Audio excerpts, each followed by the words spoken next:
नमस्कार, आपण पाहत आहात सह्याद्री न्यूज, आवाज महाराष्ट्राचा।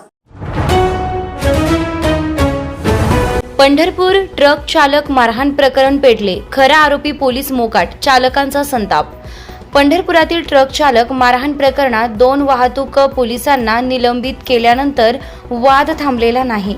उलट या कारवाईवरच आता प्रश्नचिन्ह उपस्थित केलं जात आहे। मारहाण झालेल्या ट्रक चालक सिद्धू सरगर यांनी प्रत्यक्ष मारहाण करणारा पोलीस कर्मचारी अजूनही कारवाईपासून वाचला असल्याचा आरोप करत संताप व्यक्त केला आहे। काही दिवसांपूर्वी पंढरपूर शहरात वाहतूक शाखेतील पोलिसांनी अवजड वाहन चालकाला अडवून वाद घालत त्याला मारहाण केल्याची घटना घडली होती। या घटनेचा व्हिडिओ समोर आल्यानंतर नागरिकांमध्ये संतापाची लाट उसळली होती। त्यानंतर सोलापूर जिल्हा पोलीस अधीक्षक अतुल कुलकर्णी यांनी 2 वाहतूक पोलिसांना निलंबित करण्याची कारवाई केली। मात्र ही कारवाई अपुरी असल्याचं सांगत सिद्धू सरगर यांनी थेट पोलीस प्रशासनावर सवाल उपस्थित केले आहेत। ज्यांनी मला मारहाण केली ते पोलीस अजूनही कारवाईपासून दूर आहेत।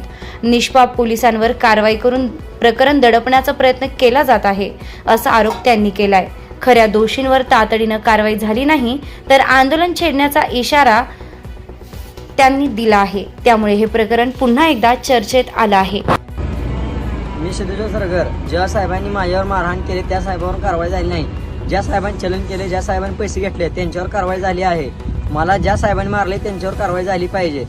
गणेश पवार आणि संतोष गायकवाड सरांनी मला मारहाण केली, त्यांच्यावर काहीतरी कारवाई करा पाहिजे तुम्ही, अशी माझी इच्छा आहे। नाही केली तर मी आंदोलन सुरू करेन।